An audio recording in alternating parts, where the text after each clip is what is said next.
congratulations, I guess, to all of our graduates. You know, it's June right now. We're celebrating getting out of school. Now, for those of you that are out of school, you can decide what you're going to do with your life. If you didn't see the movie yet, but if you've seen the movie many times, you're a big fan, you understand why I'm wearing white. I think it's a bad idea. White in this movie is predominant everywhere. Yeah. So we're definitely going to talk about the Mike Nichols classic directed film, The Graduate. Thank you guys for watching, and hello, darkness.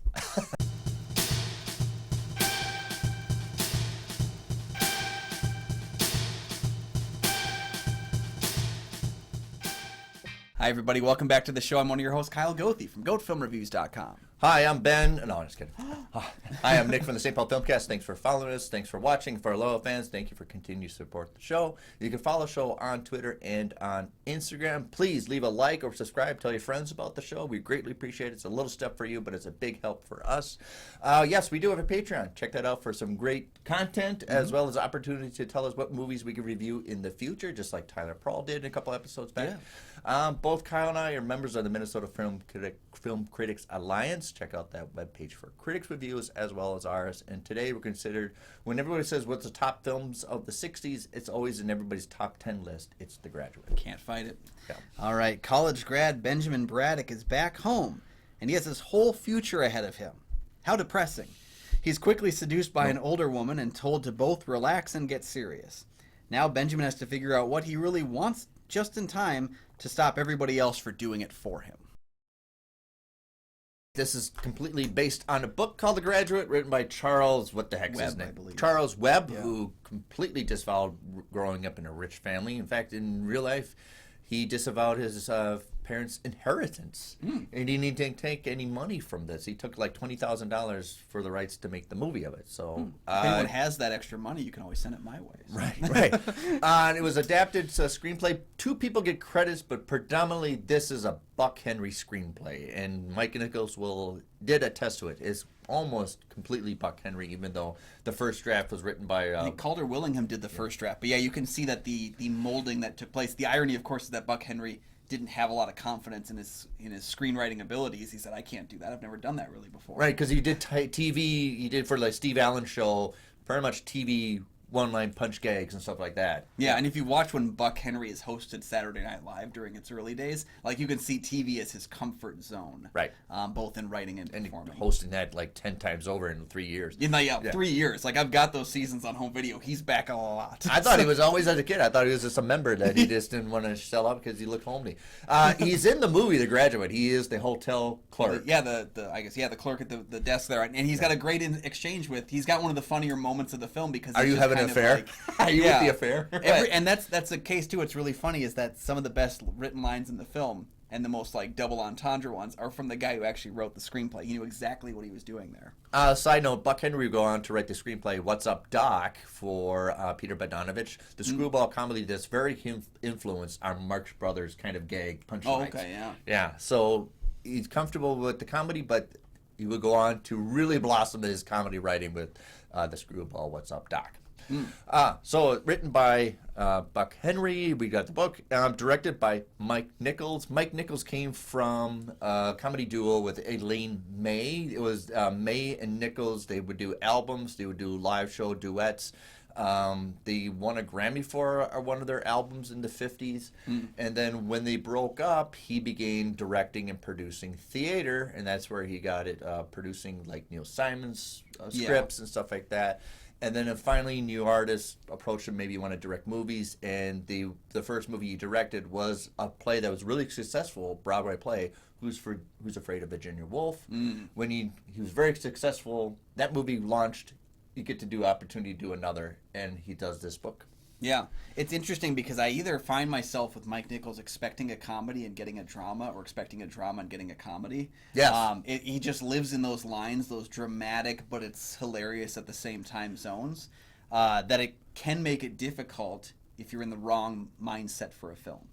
But this is a case where The Graduate is very much equal parts. It's funny if you've been in those situations. It's dramatic if you've been in those situations. And for someone like me who's been in a number of the situations, the film, really translates. Yeah, I'll get to a lot of the other my perspective, my interpretation of what the movie is trying to tell us, because many other people have different other viewpoints to it. The movie doesn't really have a forced perspective, though. No. It doesn't really tell you what to take out of it, and that's what's one of the more captivating things, is it does have a kaleidoscope effect where everyone looks in and sees something different. Yeah. Mike Nichols took the job of directing because he wrote the book, and he felt like this speaks to me. This is what I felt like when I was 21 and 20. And I think people don't really. I mean, you went to college. I went to college. People don't understand the down low of once you're done with college. That all of a sudden it's all your friends are gone. Yep. You're going back to home. It's almost like, what the heck did I do with my life now? I was supposed to be. It almost feels like you're going backwards. There's a weird losslessness because after high school, it seems like people have an understanding of what they're going to do. Some of them are going to enter the workforce. Some of them are going to join the military. Some of them are going to go to college. You kind of feel like you've got at least the next thing after you finish high school. Yeah. But when you finish college, I felt like, there was that definite burdensome of, I expected someone to reach out with a diploma and a job. Like, I expected them to give me both. There's like this huge void of like, my friends are, the whole atmosphere of socialization that you accumulated through college and high school, it's now disbanded. Yeah, it's the first time in someone's life, I think, if you went to college, it's the first time in your life when you finish where you realize, now I have to decide. Hopefully I have a good plan, because I don't. And we're seeing that a lot in today's college landscape, where people are coming to terms with, is college necessary? Is college going to help me? Because you're willing to go in the hole. Yeah, you have to go in here in America. You're going to have to go in the hole big time. Yeah, play the game life. When you decide to go to college, you immediately start with a $25,000 debt, and it's like, well, I already have to come up from that again. So there's already an established, and it's very universal, that after college there is this divorce of around the world. It's almost a separation, that everybody's communicating to you, but you're not really receiving, and nobody's listening to you as well. Yeah. It's almost like you're just a maniacal vessel for everybody's opportunity, rather than looking for your own little, what the hell am I going to do with my life kind of a thing. Yeah.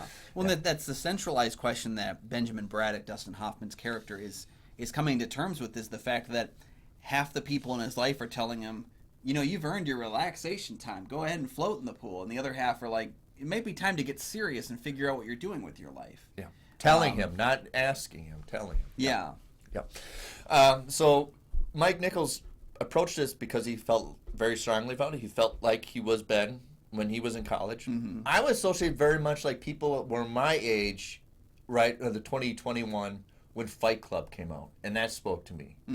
Where Tyler, Ed Norton's character, comes out of college and he has a job, but he's stuck. Yeah. I got everything, but something's missing in my life, and he had to manufacture a way out of it that's a little more extreme. Definitely more of an extreme version of it. Right. But it gets him out of the rut of a system that society thinks you need to do. You need to get high school, college, and then a job. Then you get married. Then you find a house. Then that's it. Yeah. These are the checklists on our road. And it never quite plays out like that. I think you'd be blessed if you have things fall into your lap, but most of the time you don't. Most of the time you usually walk ass backwards into something. Dustin Hoffman was famously not the first choice. Mike Nichols worked with Robert Redford on Barefoot in the Park, plays. So the natural choice was always Mike Nichols was going to get Robert Redford. And Mike Nichols, right, he's too attractive to be feeling an outsider around this attractive world of people. Yeah. Uncomfortable. You needed somebody that feels like he doesn't never really belong. And Dustin Hoffman is the perfect choice for that. Yeah, because he was originally cast to be in Mel Brooks as the producers. And yeah, actually, he's going to do Gene he Wilder. actually begged Brooks to take some time to go to this, this interaction and have this meeting. And the funny thing is, when he showed up, they thought he was a window cleaner. And so he just started cleaning windows because he didn't really know how to deal. And it's kind of like, have you ever had a person that fits the character so damn much that they don't even understand how I don't know what I'm doing here. Hi, Yeah. my name is Dustin. I don't know what I'm doing here. You're perfect. Yeah, exactly. And not to mention, you're going to have a scene with Mel Brooks' wife, Anne. Yeah, you're going to get to work with the Brooks family anyway, so it's fine. Maybe in a different aspect than you would have worked with Mel Brooks. But in the early 70s and 60s, the term Mrs. Robinson was for older, attractive women on the prowl for younger men, which we would call cougars. But back then, it was a Mrs. Robinson. Yep. Well, that's something that pervaded all the way to the 90s. I mean, we had Stifler's mom, and they would play Mrs. Robinson when she would show up in the American Pie film. So it's not. It's definitely something that's something really not really that old. More recent than we would think. Right. The song was originally called Mrs. Roosevelt. Yep. And Joe DiMaggio and Nichols persuaded Paul Simon they want to change the name to Mrs. Robinson, and it wasn't supposed to be part of the track, but Nichols liked the catchy tune. In fact, it was just a folky demo tape. Yeah. And then they went in the studio to record it, and that was the hit. When you can hear, because the Mrs. Robinson song is really kind of dissected throughout the film. Like, you'll hear moments of the dee dee dee dee dee dee dee. Yeah. And then you'll hear, especially when he's driving to the church, you'll hear like elements of it, manipulated, changed. It's not really the song, but it's not the song. So we talk about technique of filmmaking, but the music, my God, is so prevalent and stays with you. Yeah, and maybe it's just that I'm a super fan of Simon and Garfunkel. I love their music, so maybe it's just that, but like the music really, really fits the narrative for me. All of it fits perfectly, even where like we're playing a little bit of the string version of it as the third act is following. So much so that, elements not just from the movie itself being popular, but how the music fits the movie. There was jokes in even like recent seasons of Arrested Development where the character would fall into the pool and then you hear Hello Darkness, My Old Friend would come on again about showing off their depression in a really easy way. In fact, one episode of Arrested Development happens like 5 times where the guy just keeps like staring off into the distance and the song would start playing. Yeah, because I'll get to my review of the whole pool scene and the dynamic and what's really transpiring in there. But yeah, it's that separation. You feel like everybody's just after you. You're in a room full of people, and you just, God dang, can I figure things out? Mm-hmm. And everybody's bombarding me.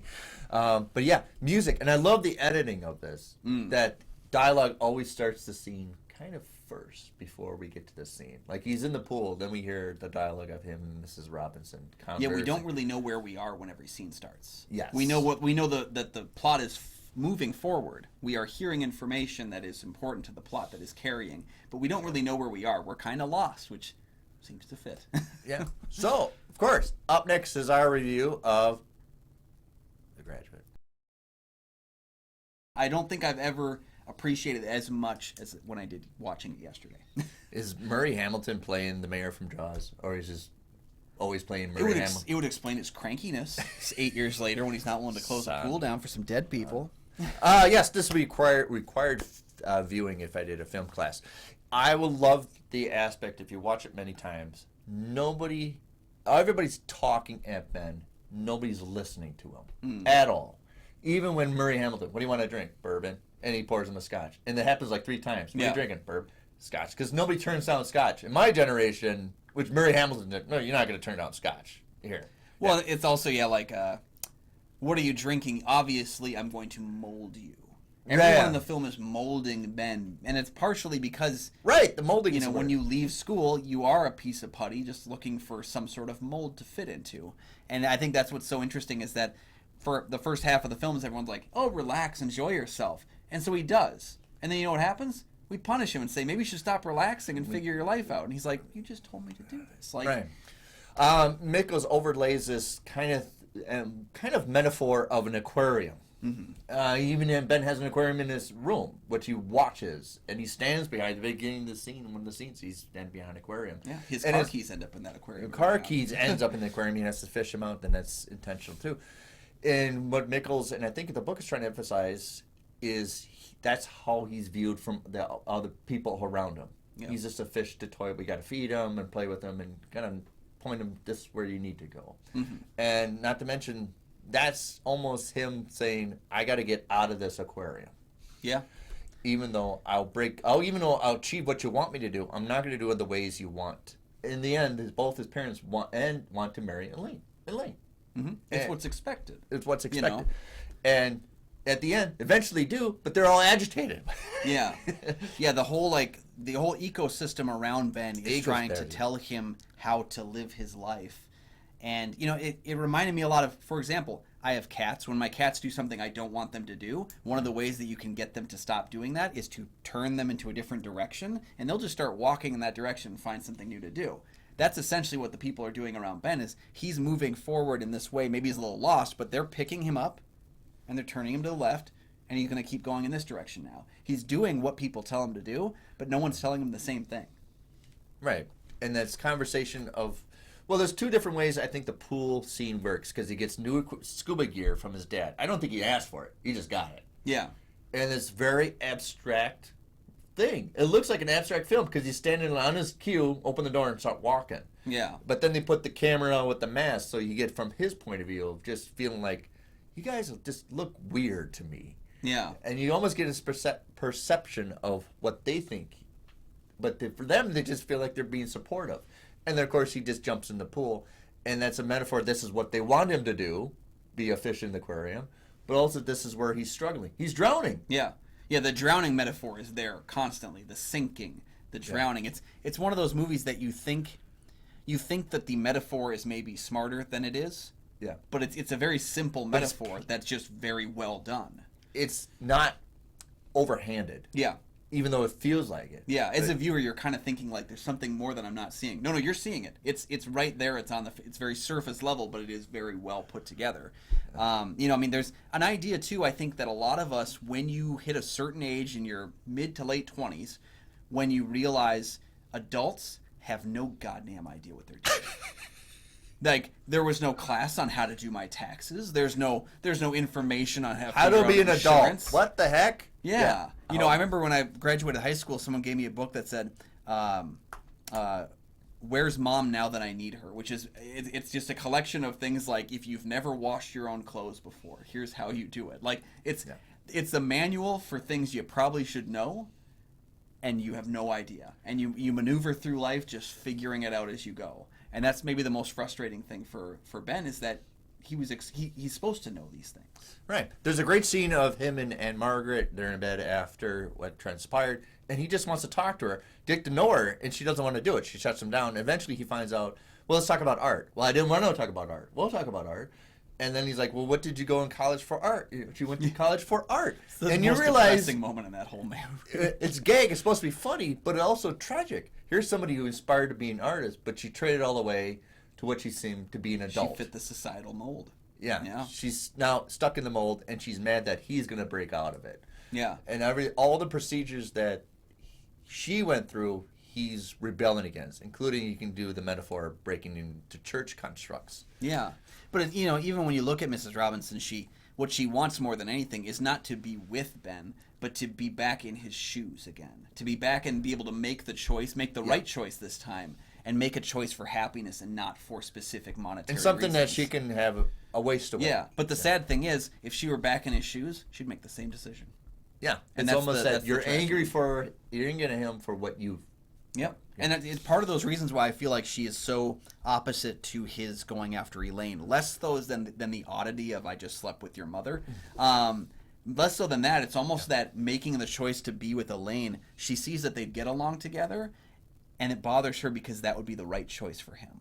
Yes, without even telling you. Yep. And inadvertently then sends him on a path where he screws it up more times than not, ends up with her, and then they don't love each other. They don't really have that connection that they once did because of what they've gone through, but what society has put them through.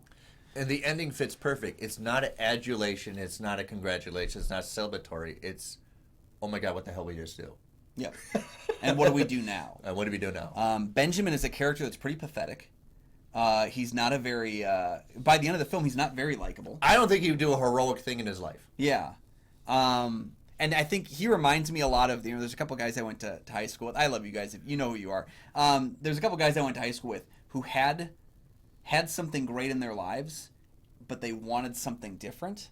People who had girlfriends, but they wanted the girl they couldn't get and ignored the one that they had options with. And it's kind of like that's what Ben is doing, is he wants someone. He wants, Elaine until he gets her.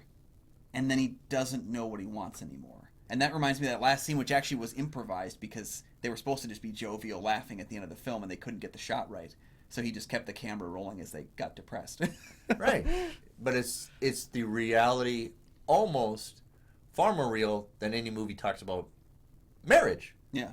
It's not going to be good times all the time. It's not all laughing. No. No. Eventually you want to go home and scream. Yeah. Right. Sometimes you just want to sit on your phone and look at Twitter. Before I want to go, I will emphasize, please, if you haven't seen a Mike Nichols directed film, he's one of the directors I would I urge you to watch one of his films he's directed, because he's able to take simple, ordinary, and make it fabulous. I think Birdcage is kind of a silly script, but there's a lot of tones and themes he does very well. Especially considering it's a remake of La Cage aux Folles. Like, in that it is actually, like, basically taking a similar premise that the film already had before. What do we need remakes for? Well, he does a really good job with that one, you know? He took Carrie Fisher's book, Postcards from the Edge, where she came out of rehab, and he makes it lighthearted. Even though the theme and the tone is dark, it's actually very popcorny kind of a film, which is kind of weird to do for a something of a context of that. I think that's his strength as a director is again, going back to the, you're not sure if you're getting a drama or a comedy. I think it's the balance of those two. He finds a perfect marriage in what scene needs more comedy, what scene needs more drama, what scene needs perfect blending of both. He's able to balance those two sides of the coin better than most other directors that you could think of. Harrison Ford said there's only two directors I would always say yes to before reading the script, and Spielberg is one, and the other would have been Mike Nichols, and they only worked together for Working Girl. Just because of that movie alone, that's what Harrison Ford's working with Mike Nichols. He's also an EGOT. He's one of the few people that's won an Emmy, Grammy, Oscar, and a Tony. Yep, he won his Best Director Oscar for this film. In fact, this is the last film, at least to my knowledge, this is the last Oscar film where the Best Director award was won, but no other awards were won. Every other Best Director from this point onwards, that film would at least get something else. And this is the only time, or the last time that it would happen, where the Best Director would win no other awards for his film. So. He's also, side note, if you didn't know Mike Nichols' personality, but he loves comedy, but it took a lot of energy to make him laugh. And he would always do this laugh build-up where it started like... So, but it took a lot. He won't laugh at everything. So everybody, whenever they work on set with him, try to get him to laugh.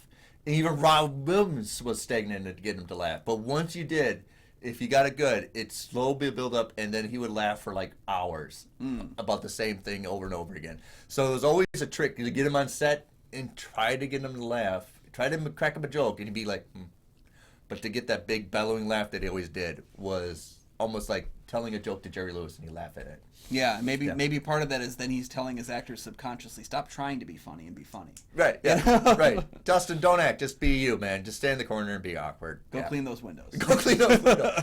So, what do you think of The Graduate? Keep the conversation going. Yeah, let us know down in the comment section your thought about this film. You know, what other films do you think of when you think about graduation? Do you think about collegiate experiences? Let us know down below. Oh, before I want to get it go, the famous line, plastics, and why it's funny is because it's so outdated.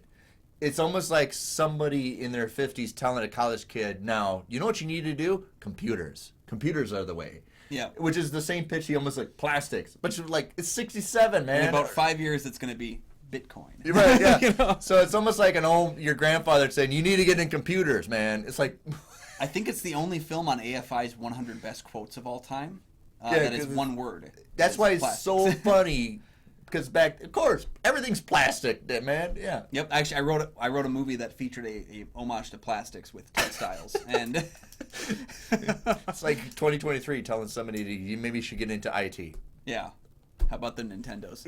All right. Thank you guys for joining us. You can find all of my film reviews over at goatfilmreviews.com. Hey, you can find my show, The St. Paul Filmcast, anywhere if I find podcasts. Hey, you should get into podcasts. You know, that's the future. There you go.